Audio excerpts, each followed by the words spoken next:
Welcome to The Difference Engine, the show for tech founders, investors, and innovators. Right, Jono, what have we got coming up today?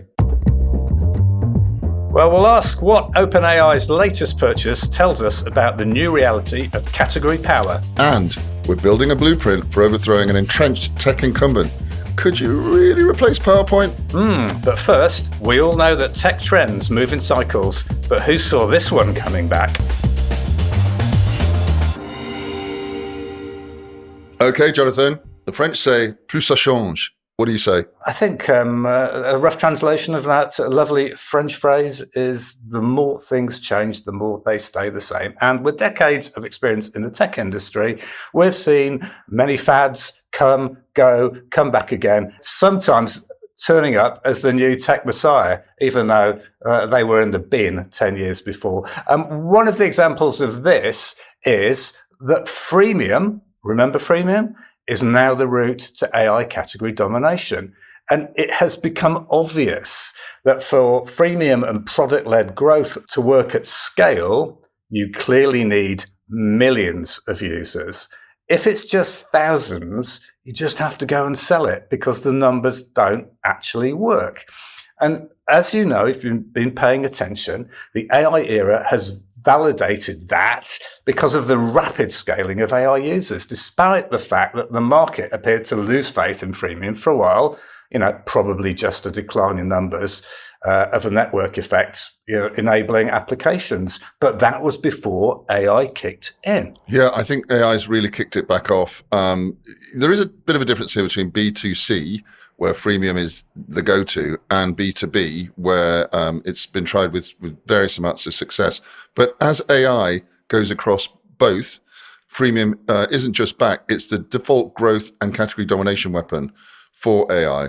And the entire current age of AI, B2B and B2C, is built on that. ChatGPT was the fastest growing product ever seen in tech, is the clearest proof point we've ever had for freemium category leadership building. Now, is it being caught? Separate conversation, but certainly it was freemium. Yeah, sure. And people used to argue that the freemium model was broken. And now we have massive, undeniable evidence that it is not. ChatGPT alone has secured around 800 million weekly active users, converts roughly 2 to 5%, and so enters 2026 at about 20 billion in ARR. Now, that is twice the ARR it was quoting at mid-year. Yeah, it might need all of that money, though, because that conversion rate does translate to the bottom line. It's not magical. It's exactly what's been obvious for years. You don't win freemium with better conversion rates. That's just too hard. You win with orders of magnitudes more users. Size matters a lot, and the category presence that size creates goes with it. Yeah, right. And I'm just going to do some maths here. So say $20 a month, 12 to 15 million paying users. Now that gets you the sliced bread of a few billion in consumer ARR. The rest, API enterprise, say $200 a month, pro version, is the very tasty gem on top. But none of that matters without a small cut of hundreds of millions of free users at the top of the funnel. That's your massive sales pipeline there to convert. But even if they don't convert, inertia keeps them loyal, so they ain't going to anybody else's funnel, and your category crown probably stays firmly stuck on. Yeah, and that is one of the very obvious reasons that AI companies are dominating categories so fast. They're getting the investment that they need to match it so far. Gemini crossed 650 million active users, or MAUs, MAUs as they're called, with 3+ paid tiers, and there's more coming. Claude hit 30 million MAUs and the 5 billion ARR, albeit mostly enterprise and API customers. And Perplexity, one of our favorites, hit 30 million monthly average users and over 100 million in annual recurring revenues. Still using a freemium model. Midjourney, early doors, smashed it to $500 million in revenue with around 20 million users, no VC money, and even at a time when Sand Hill Road Mob, that's the US VCs, were busting to invest. And they did it with just 100 people. Yeah, that's the part people miss, isn't it? Freemium at AI scale doesn't just grow revenue, it floods the market and locks the category. Once you're the free default for tens or hundreds of millions, competitors aren't competing with your product, they're competing with your distribution, just like how Microsoft secured the pre-cloud desktop. And controversially, maybe the reason that TikTok isn't being banned in the States. It's just too big, right? So freemium actually becomes a bit of a moat, and the numbers haven't really changed that much. Revenue Cat's data shows 1.7% on average free to paid conversion across subscription apps. So you do need the big numbers. And AI didn't change those basic economics. It just changed the sample size. Freemium simply needs mega scale to work. Right. And that also explains why so many founders still get freemium tragically wrong. They plan for a completely unrealistic 10 to 15% conversion and wonder why it fails. AI has shown us, in reality, freemium needs 10x to 100x more users than people typically expect. And it always takes longer to compound. And you're never going to go more than a few percent conversion. But if so many of your costs are marginal, who cares? Yeah, I do think this is a big contrast, and this is why SaaS is in so much trouble. The classic SaaS examples are Dropbox, which needed 700 million free users to get around 2.5 billion ARR. We previously worked with one of their rivals, Ignite, same thing. Wix, 134 million users for just 1.8 billion ARR and probably going down. Calendly hit a $3 billion valuation, largely on freemium, although I'd question that valuation. And Atlassian, who really are the dons here, added freemium and tripled signups. New Relic, controversial company, went freemium again and saw 10x signups. There's a lesson for SaaS companies who've done all the investment to create their products, but maybe need to readjust their pricing. Yeah, and it's interesting what happens if the companies survive. I mean, you think about like Zoom and Slack, their entire empire is built on free first, but they, like many others, eventually lent into the enterprise. Box is over 1 billion in revenue, but freemium is now just under 10% of it. The lesson is, if you want to do freemium, you need big backing to build the numbers, and because as a category leader, that you can then start creaming off the paid for subscriptions. It's all about the width of your funnel, and that's what gives you the choice. Yeah, I think there is a sub theme here which we need to get back to, which is just the speed at which everything's changing. And the real lesson from what we've seen from AI so far, and for B2B founders, not B2C founders, is freemium helps dominate categories first. The enterprise revenue will consolidate, and then thereafter maximizes the opportunity. You've got to invest upfront. Yeah, and you can move fast in a hot market. I mean, look at Claude. 70 to 75% of revenue is already enterprise and API. That's how to get to billions with only tens of millions of users. Annual contract revenue value, that's ACV for acronym geeks. That changes everything. And of course, investors love it. Yeah, and I think Claude's a very interesting example. They were very deliberate in their choice of ICPs, ideal customers, and very deliberate in trying to create the category to be the dons of code AI. So if you want to do that, having a no sales team myth, the product-led growth nonsense of the SaaS years, seems to us to be mostly dead. ChatGPT already has millions paid business users via enterprise, and Midjourney is doing enterprise partnerships as well these days. So at scale, it's PLG plus sales, not PLG alone. Right. So the takeaway here seems pretty clear. Freemium works. ARPU matters. Scale matters more. And in AI, freemium isn't just a growth tactic. It's how you capture and dominate the category before anyone else even has a chance. Exactly. Reminds me a little bit of our conversation with Rich Waterworth, who, remember, brought both TikTok and YouTube into Europe on a freemium model. And AI has not invented freemium. It just proved at historical scale that the premise, basically maths, was right all along. It's just that the numbers put into these business models were often wrong. Indeed, they were.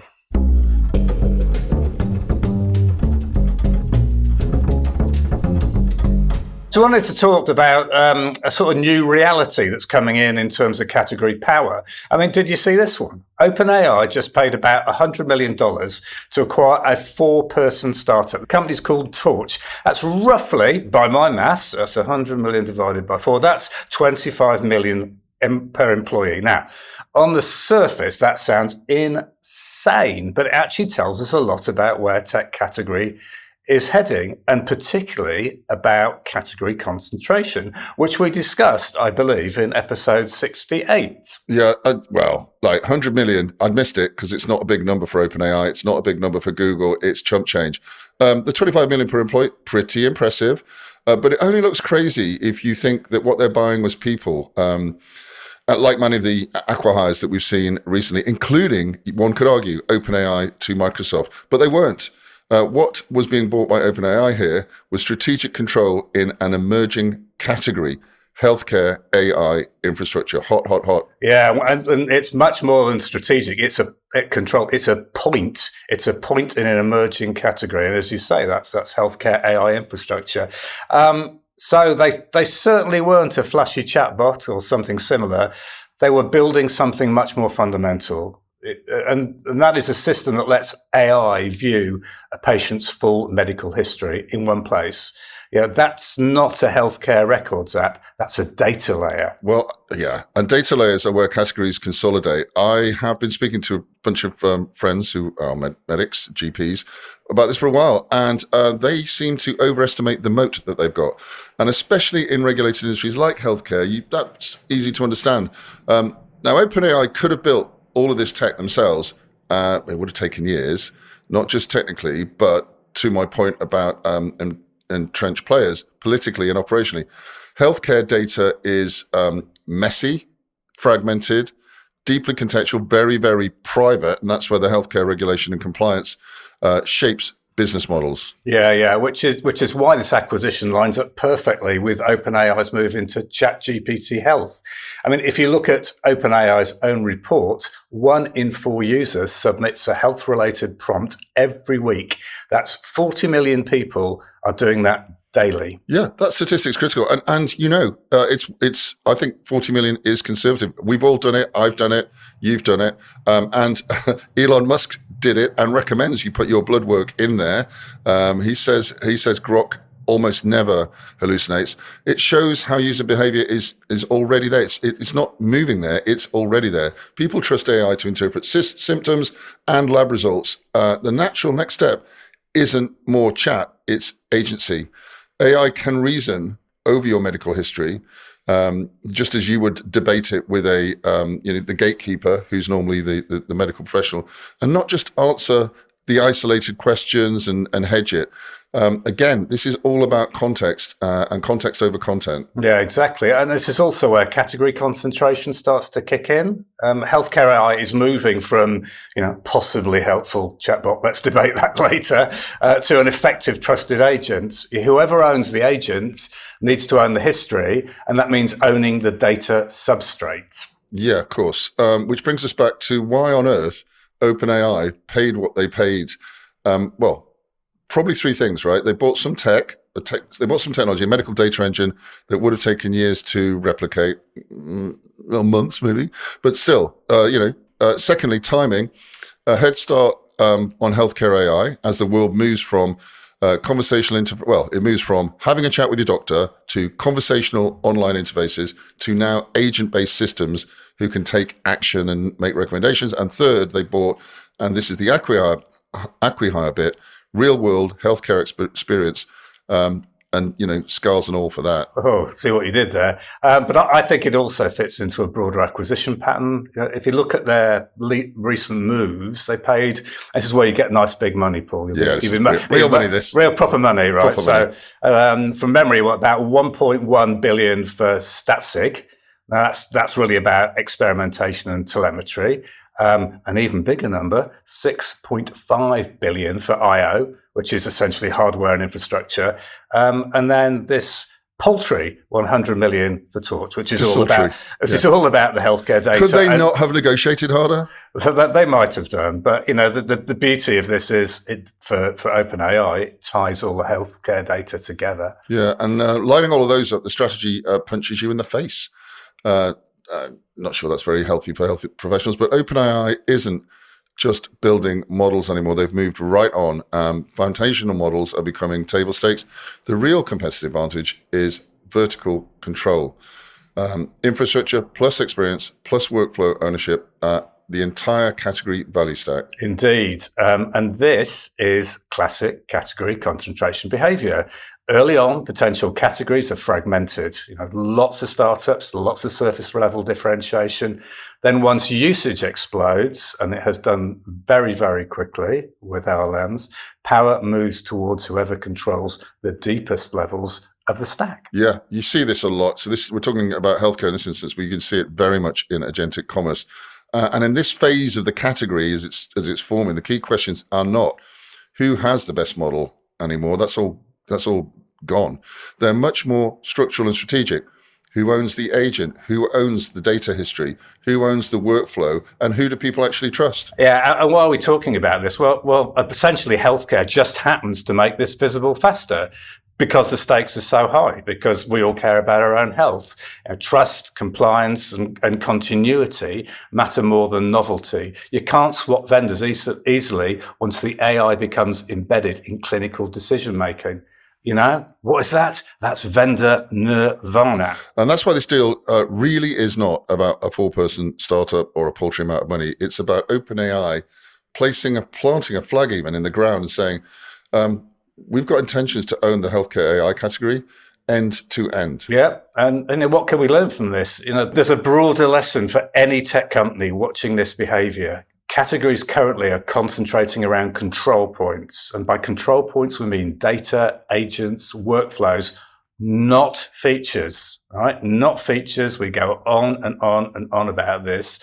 Category domination is not about adding new features. It's about strategic control. If you don't own one of these, data, agents, workflows, you're likely to be a plugin, not a platform, and probably pretty soon dead in the water. Or an acquisition or acquihire target. Yeah. If you've been schmoozing the big people in tech. And we did say this in the last episode. If you have been flirting with category owners from the beginning, you might have a chance, but probably not at 25 million per employee, unless you're sitting on a category defining choke point, which Torch were. That's the new reality of category power. It's moving fast, and some people are making the moves that are going to define their categories.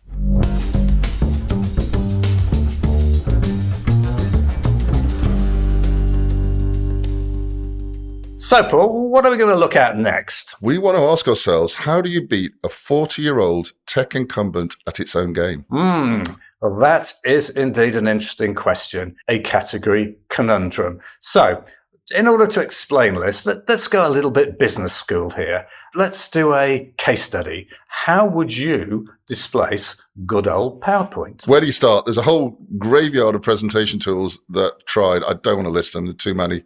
I just wish the Apple one would stop coming up on my screen. Same slide model, slightly nicer templates, essentially the same product. Yeah, absolutely no category edge there whatsoever. Exactly. Everything that's come along, it seems, in the last 40 years seems to be based at, better. And we know better is not what you do in category. Slide-based presentations.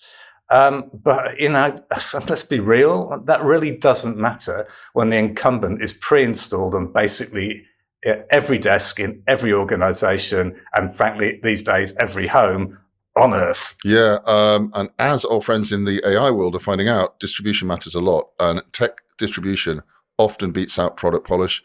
In fact, pretty much every time.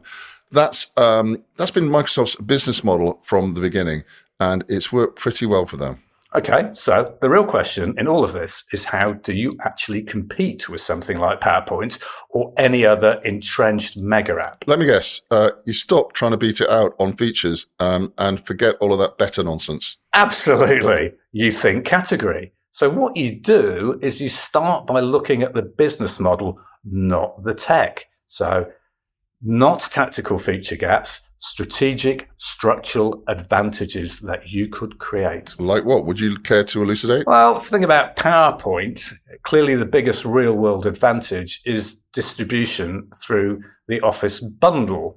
All right, so you get PowerPoint whether you want it or not. That's how an originally very second-rate teams took users off the massively better Zoom post-COVID, and why people are using Copilot now in preference to other AI assistant products. It's just there. But in the case of PowerPoint, it also has the .pptx file format that everybody has to support. But if you think about it, the biggest advantage has been built over time. It's an invisible moat. It's what we call the mental model, especially in large corporates. The slide has become the basic unit of work, of structuring ideas and plans, particularly when people equate meetings with actual productive graft. Creating a deck seems to be the response to any challenge. I think that's really interesting. Certainly McKinsey has built a business of making slides. And it certainly is true that people regarded making slides as somewhat of a hard task, whereas AI can just knock them out for fun.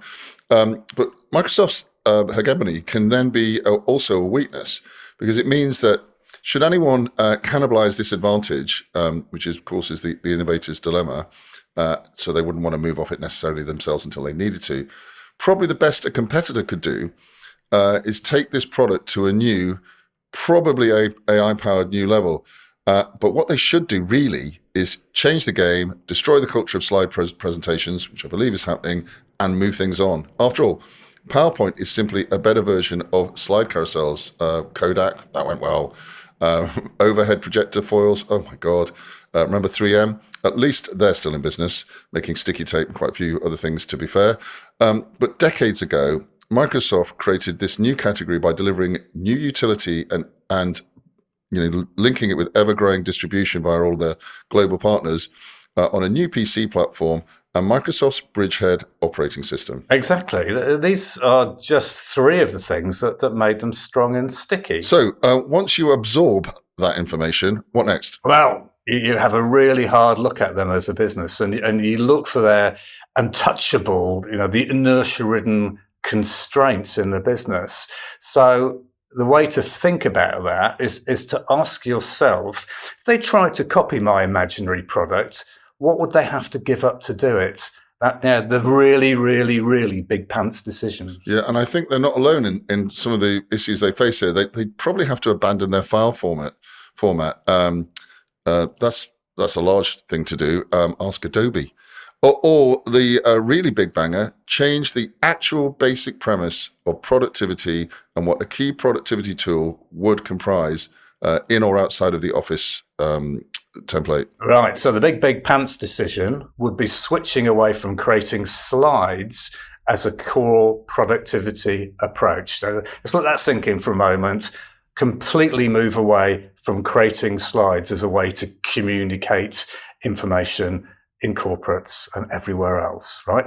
That's a paradigm shift that means facing the prospect of retraining hundreds of millions of users and fundamentally changing global corporate culture.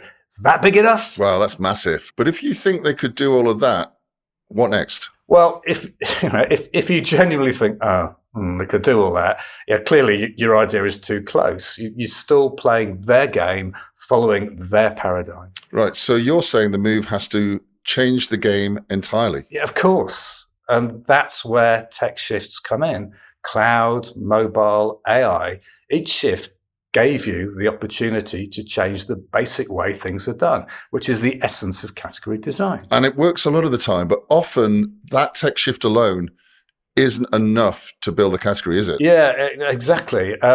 You've got to change customer expectations. I think one of my examples in this, a close example, could be Figma. Now Figma design, according to Figma, is now the primary tool for people to create, share, and test designs for websites, mobile apps, and other digital products and experience. The thing about Figma, it was designed from the beginning to be browser-based and multiplayer by default. And there's sort of other examples of this, do you think, Paul? Well, yeah, but on Figma, though, if I recall correctly, it was the Brits that turned down Adobe's merger with them, and they got a nice $1 billion payoff because they put a penalty into the deal. So Figma actually benefited from other people not being able to move the category. You could say, why the hell didn't Adobe build its own Figma? And they're not the only player coming at Microsoft and Adobe in this space now. You've also got Canva. So there's a lot going on.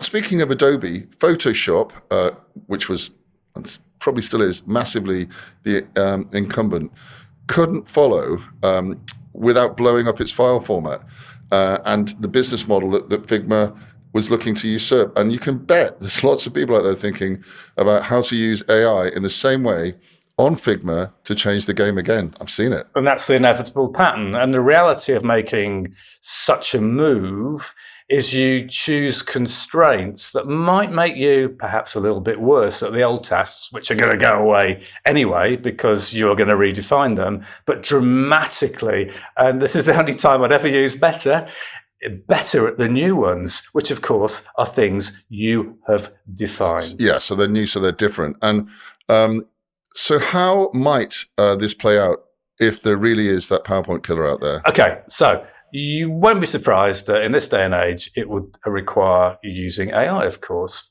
but not to mindlessly auto-generate slides. That's just PowerPoint slop edition. Instead, use AI to help structure what you might think of as text-based narrative, prompts for natural presentation direct to the audience. Yeah, I like that.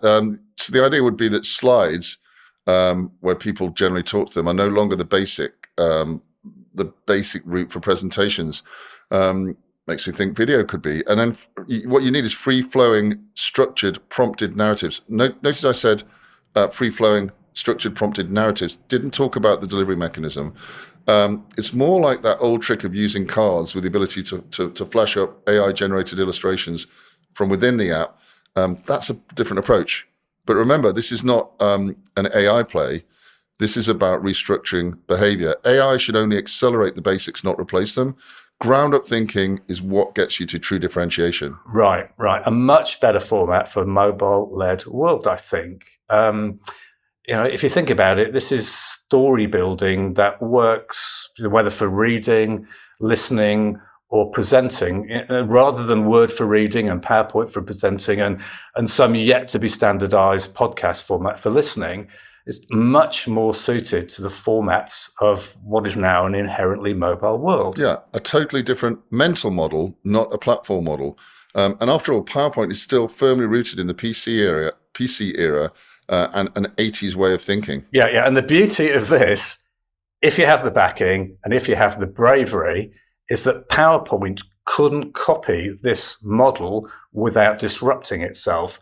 That, I think, is the very essence of new category potential. Wonder how long that thing will take to die. I'm sure we'll be talking about it 50 years from now. So if you're competing with an entrenched incumbent, what have we learned here? What's the one question that people who want to design new categories should ask themselves? Right. So in what way could your product be so different that the incumbent can't follow without disrupting themselves? Ooh, I like it. And if your answer right now is better design, or we use AI. Yeah, then you're still focused on being better, not different. And the real different is being the only one, the person that got there first with their thinking, the one that really forces others to follow. Thank you for listening. If you want to learn more about category design, head to becategorical.com. If you need help designing and dominating your category, then get in touch. Contact details are in the show notes.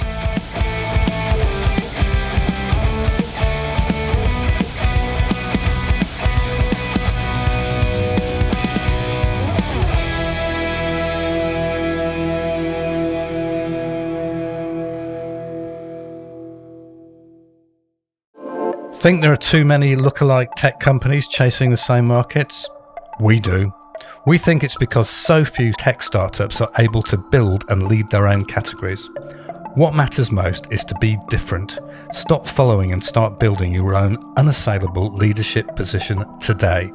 Working with the category design gurus at Categorical brings decades of differentiation expertise to your team.